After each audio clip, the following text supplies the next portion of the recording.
So in this video, we're going to discuss the medium of visual arts focusing on three-dimensional art. Before is we have a video talking about the mediums of two-dimensional art. Ngayon magfo-focus na tayo sa three-dimensional art. This video is actually part of our video series, Chapter 2, Medium of Art.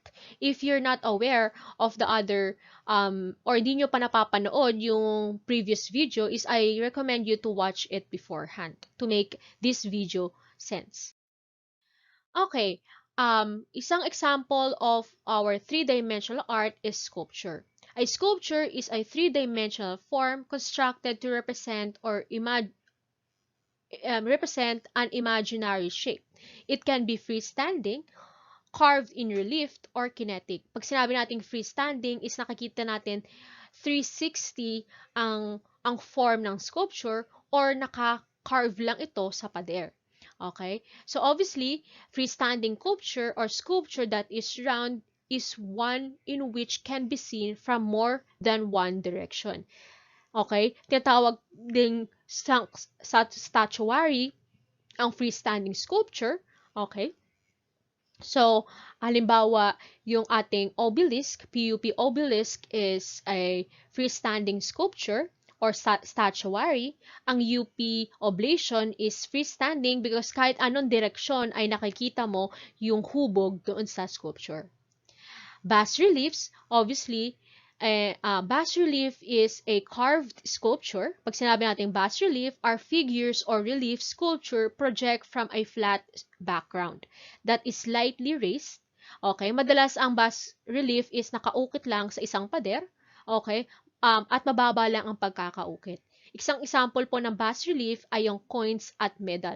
Obviously, ang coins, kapag hinahawakan nyo siya, nararamdaman yung pagkakaukit. Pero hindi masyadong malalim, okay, kasi bas relief lang sila. Medals is also another example of bas relief. Okay. High relief naman, ito yung mga sculptures na carved din sa pader, pero mas malalim yung pagkakaukit. Okay? High reliefs are sculptures that whose figures project to the extent of one half of their thickness. Okay? So, ibig sabihin sa high relief, halos nakakain na niya o yung pagkakaukit ay halos lumubog na or halos mahubos na yung pagkakadikit nito sa pader. Okay? Whose figures project to the extent of one half of their thickness or more. So, they are almost round. Almost. Pero hindi pa sila freestanding kasi nakadikit pa rin sila sa pader. Okay? Maraming actually high relief sculpture. In our next slide actually magpe-present ako ng mga high relief para at least familiar kayo. Ay, high relief pala ito. Mobile sculpture naman, ito yung sculpture na gumagalaw. Okay? Mobile sculpture is a kind of kinetic sculpture that moves. So example po ng mobile sculpture is yung tawag doon yung windmill. Okay, actually windmill is a sculpture. Actually electric fan is a sculpture, kinetic din siya. Okay? Kasi gumagalaw sila. Okay, I think yung ano ba yun, yung tumutunog chimes sa pintuan ng mga bahay natin is another mobile sculpture. Okay, kasi pag nasanggi mo lang ito ng pintuan or kahit nga hangin lang, tutunog na. Okay, that is also a mobile sculpture. Meron din tayong traditional method employed in making a sculpture. Okay, meron tayong tinatawag na carving. Pag sinabi natin carving, nagtatanggal ng mga pieces na ayaw natin makita sa sculpture natin. Okay, modeling. Modeling naman is kung saan nagdadagdag tayo ng mga object, whether it's a clay, okay, dun sa model or sa hinuhubugan natin. Casting is ito naman gumagawa tayo ng lalagyanan or shape saka natin binubuhusan, whether a cement or iron or ingots. Okay, fabrication naman is ito ay gumagamit ka ng mga materials na parang tawag doon parang wino-welding. Yun, tama. Wino-welding yung part na yun permanently doon sa ating sculpture.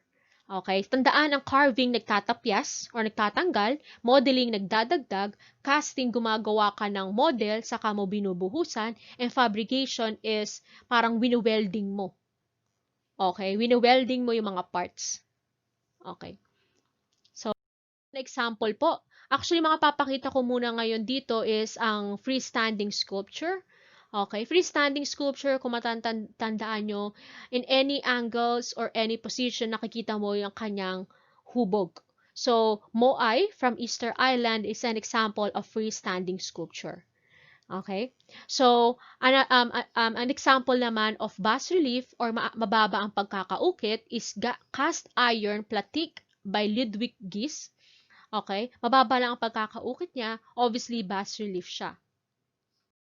Another example po is ng sculpture is yung high relief. Pag sinabi nating high relief is malalim yung pagkakaukit. Okay? Example po nito, the Bernay relief from Old Babylonian. So, nakapansin nyo is halos buo na siya, pero kasi inukit lang siya, so nasa pader siya. Okay? So, dito is, sa high relief, kung natatandaan nyo, is halos maubos mo na yung kapal ng pader kasi gusto mo halos ma-round na yung object. High relief po ito. So, if you don't have any questions sa paano ng pagkakaukit, okay, is we continue na sa materials na ginagamit sa sculpture. Obviously, stone, okay, isang example po doon is stone is either a limestone or sandstone. They are relatively soft and porous. O, ibig sabihin, medyo lubak-lubak siya. They are fairly easy to carve, but they do not weather well as the harder the stone is mas madali siyang mag-crack. Okay, pag mas tumatagal siya. Their finish is dull, okay, and gradual, and they are suited for strong, generally simple effect. Actually, kung mababasa nyo dito, yung Aztec stone is an example of stone sculpture. Okay? Medyo pangit ang pagkaka-weather sa kanya kasi natatapyas yung mga parts. Okay? Another example po ng material or under ng stones is ang granite or basalt. Okay? Both stones of volcanic origin are very difficult to chisel. Mas mahirap silang i-chisel kasi mas matibay yung stone. Obviously, pag mas matibay yung stone or mas mahirap ukitan, is mas maganda or mas matagal yung bato. Or mas less prone of pagkakaroon ng batak. Example po ng granite or basalt stone is the Lion of Scotland. Another type of stone is marble, okay, softer than granite, is another type of stone din na ginagamit is jade. Okay? Galing ito sa rock crystal or alabaster. Okay? So, madalas ginagamit to sa ancient China. I don't have any picture kasi sobrang dami kapag napakadami nating picture, but you can look it up in our internet. Okay? Another medium of our sculpture is wood. Okay? Wood is a light and softer to work with than stone, obviously. It can be intricately carved and subjected to a variety of treatment not possible with stone. Kung sa stone is mahirap, actually sa stone mahirap gamitan ng chemicals, so wood pwede. It has greater tensile strength than stone. Hence, it can be used in long pieces without breaking. Pwedeng natin gamitin ang stone whether in thin sheets or very thick sheets. Depende yon.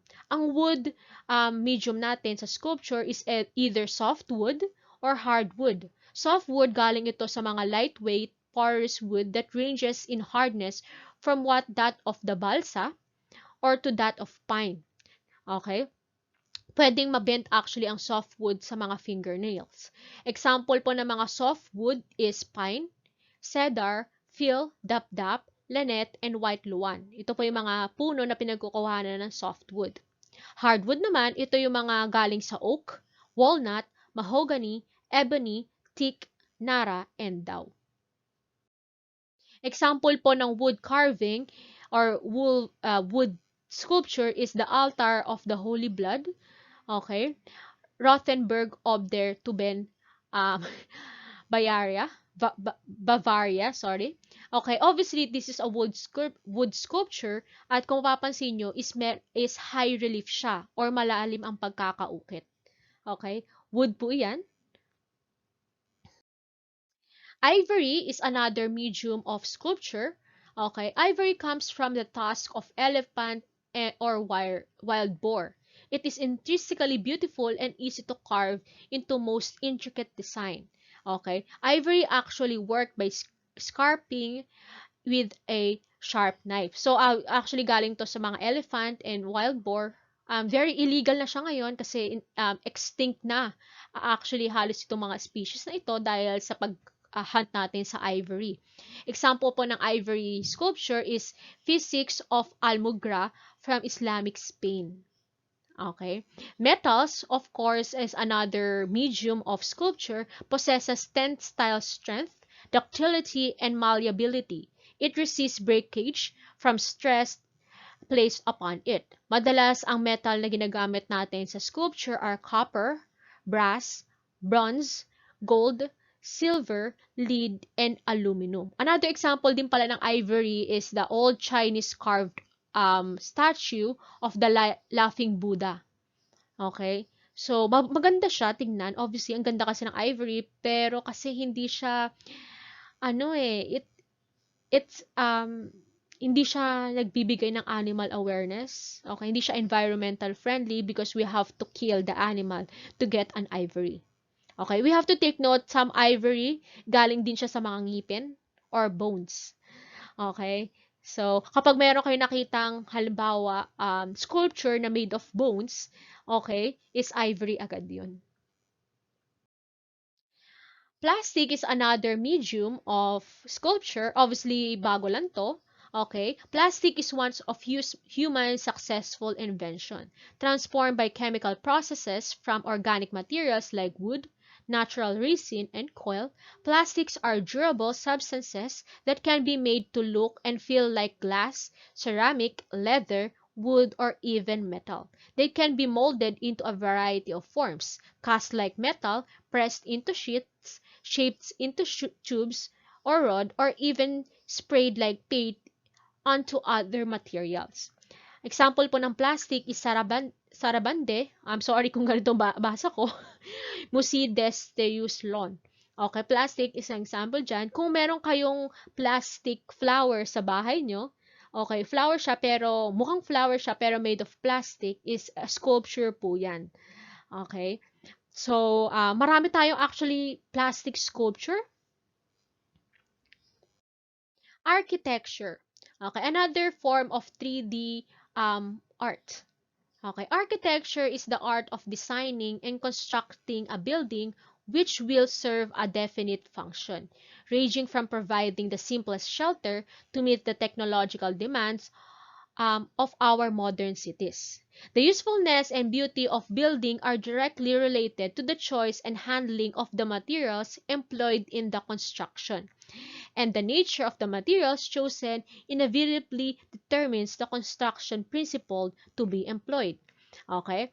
So, ang architecture, ang form niya, or yung shape niya is actually base doon sa materials na ginamit, okay, at sa practicality nito or functionality nito. Okay? So, actually, meron tayong tinatawag na medium of architecture. Okay? Kung gumamit ka ng medium of architecture na ganito ang lalabas sa form ng architecture mo or hugis. Okay? Meron tayong post and lintel, arch, dome, truss, skeleton construction, and structural materials. So, dito muna tayo sa post and lintel. Post and lintel, the oldest of construction system which makes of two vertical support or post spanned by horizontal beams. This is very common. Okay, sa PUP ang dami nating post and lintel. Actually, sa bahay pa lang natin. Okay, yung pundasyon natin na kung saan sinasabihan tayo ng mga magulang natin or teacher natin kung saan tayo pupwesto kapag nagka-earthquake is post and lintel. Okay, nakikita nyo dito sa right side natin ang post and the lintel.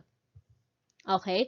So, Stonehenge, okay, is an example of post and lintel. Meron tayong dalawang post at meron tayong beam sa ibaba, tawag natin lintel. Arch naman, arch which consists of separate pieces of wedge-shaped blocks na tinatawag natin na voussoirs, okay, that is arranged in semicircle. So, nakikita nyo dito sa right side, okay, kung nakikita nyo yung arrow ko, is yung maliliit na parang mga box na yun or bricks na nakapwesto is semicircle ay yung voussoir. The keystone is naman, on the other hand, ito yung last set of stone at the top of the center. Na kung saan siya ang nagla-lock ng curve ng arch. Okay? So, kung makikita niyo ulit, balik tayo dito sa aking right side na picture, is yung nasa gitna na ito is yung keystone. At siya ang nilalagay na last piece. Okay? To actually fix the arch into place. A curved roof is simply a succession of arches. So, pag may nakita kayong bilog na roof, whether it's from a temple or from a church, ibig sabihin is um, actually dati sa PUP meron tayong curved roof. Ay hindi, yes, meron tayong curved roof actually sa main, doon sa left side. Kung tumawid kayo doon sa kalye natin pagkapasok sa guard sa pinakadulo na malapit doon sa ating field is I think carved roof yon. Obviously succession of arches yon or magkakasunod-sunod na arches to create this curved roof. Okay? One placed directly behind another to produce a structure similar to a tunnel. Tinatawag natin to sa succession of roof is barrel vault. Okay? Groin vault naman is ito yung kung saan dalawang arches is nag-i-intersect each other. Wala tayong groin vault sa PUP eh. Actually, sa mga churches, temples, or museums meron. Ano yung palatandaan ng groin vault? Okay, groin vault is semicircle ang bubong niya at mapapansin nyo kung na semicircle ang bubong niya na merong arches na nag-intersect na nag-create ng X design doon sa ceiling. Groin vault yon. Bakit sinabing groin vault? Kasi ang groin ay yung gitna ng intersection of the arches. Dome naman, on the other hand, is the hemispherical roof resembling a ping-pong half ball. Okay, is built on a framework formed by a series of arches rising from consecutive points on the base called the drum. Okay, so meron actually ako picture on our next slide. Okay? Pero maganda example po ng arch is yung Arch of Constantine sa Rome. Actually, sa UP rin, UST is meron tayong arch. Okay? Sa PUP, wala. Ay, meron doon sa ating intramuros, yung ating entrance doon. Okay? Doon sa harapan, hindi doon sa gilid. Okay? Sa harapan, is meron tayong arch doon. Okay? Ano ba itsura ng barrel vault, groin vault, at dome? Obviously, a barrel vault is ganyan na itsura. Dire-diretso siya, tas semicircle ang roof. Okay? Groin vault, ito yung kung saan nag-intersect yung dalawang arches to create the effect na merong gitna or X mark. So, dito sa picture natin sa right, di kasi pinicture yung ibabaw, pero mapapansin nyo parang may gitna. Ito pinapoint ng arrow ko, kung nakikita nyo yung arrow ko. Okay? So, mapapansin nyo meron dito semicircle at meron semicircle sa gilid. Okay, parang meron siyang gitna or intersection or pinaka-point kung saan nag-intersect ang dalawang arches, ito ang tinatawag nating groin. At groin vault ang tawag dito sa arch na to. Dome obviously is ito. Obviously, alam natin yung dome. Okay? So, Dome of St. Peter Basilica in Rome. Actually, St. Peter Basilica, church of the leaders natin sa Commonwealth is actually a replica of St. Peter Basilica in Rome. Meron siyang dome. Truss naman is another medium of architecture. Truss is yung triangular form, okay, na nakikita natin madalas sa bahay natin or particularly in our roof. The truss, it is a system of triangular form resembled into a rigid framework, functioning like a beam or lintel. Okay, so parang beam and lintel siya, pero para sa roof natin to. It is employed like in bridges. Obviously, sa bridges, may makikita yung ganito. Assembly, plants, theater, gymnasium, and halls, where wide spaces must be spanned in a very few interior support. So, kung naabutan nyo ang ating court sa PUP, is meron tayong truss doon. Kahit hindi siya triangular shape, parang nandito sa picture natin, hindi siya ganito, pero may makikita tayong parang mga triangle, right angle triangle, truss agad yun. So, madalas nakikita natin ang truss sa mga bubong natin. Tulad nitong picture na nasa left down portion ng ating slide. So, truss ito. Skeleton's construction, ito naman is kung saan which employs reinforced concrete and steel.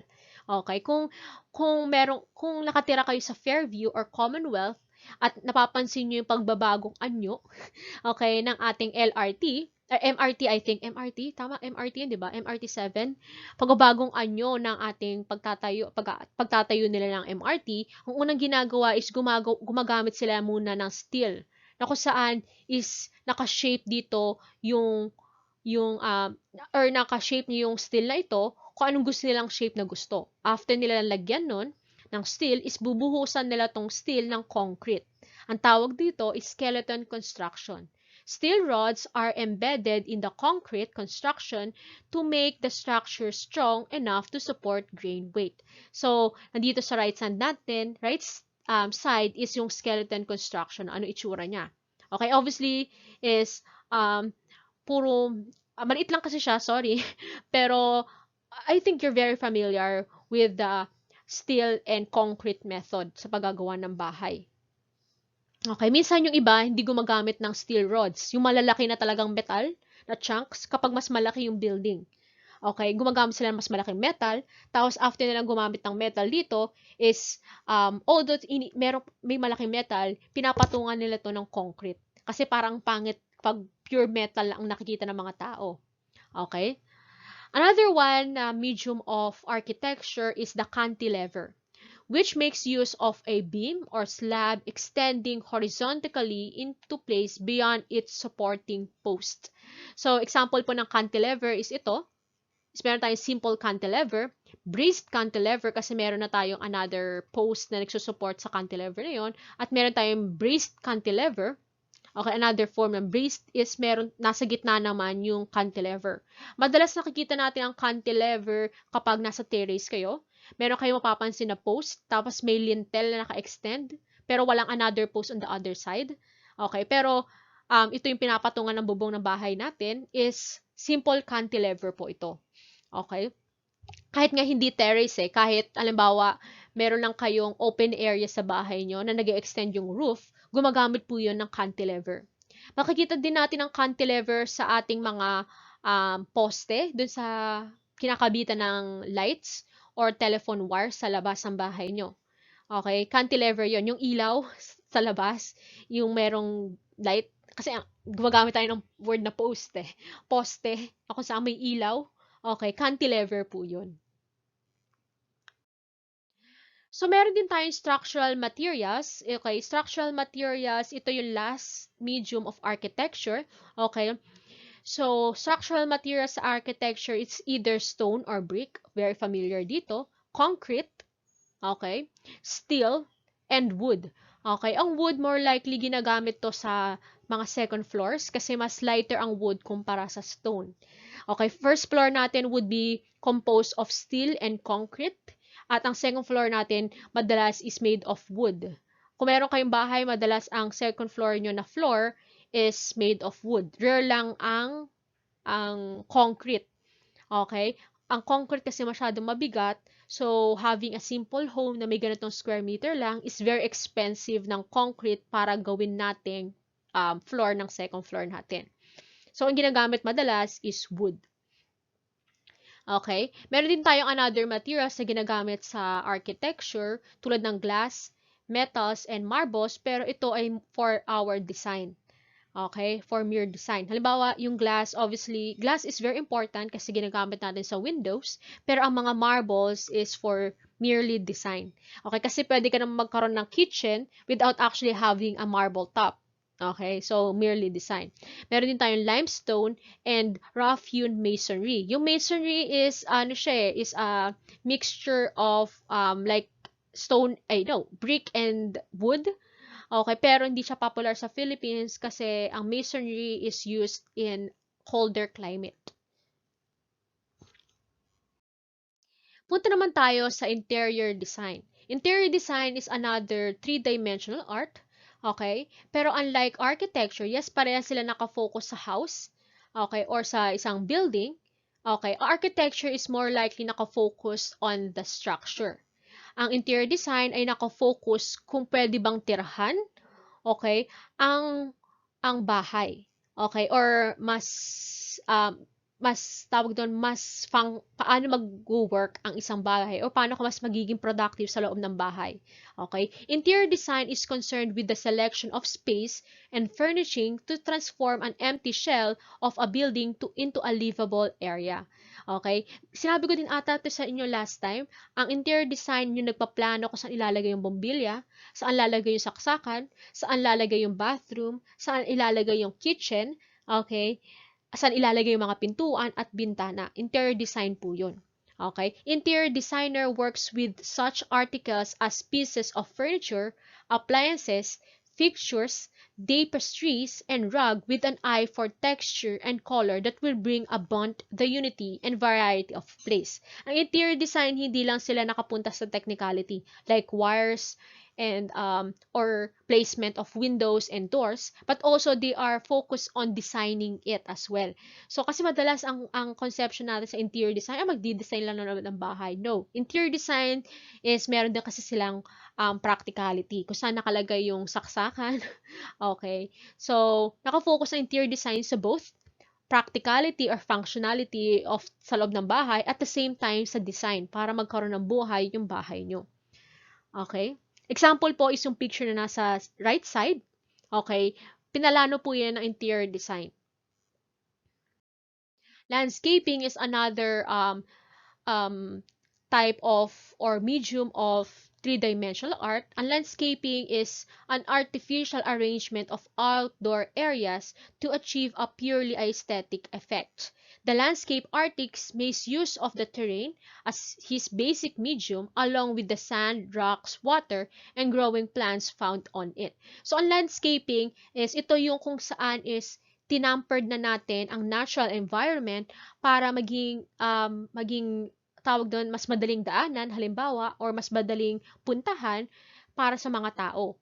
Okay, halimbawa, yung park natin sa PUP, hinalakaran natin papuntang main building, is na landscape na yon. Okay, obviously kasi may semento na yon, may mga bubong na yon, may mga ilaw na yon, so na landscape na yon. Okay, so obviously, ang opposite ng landscape is a pure forest.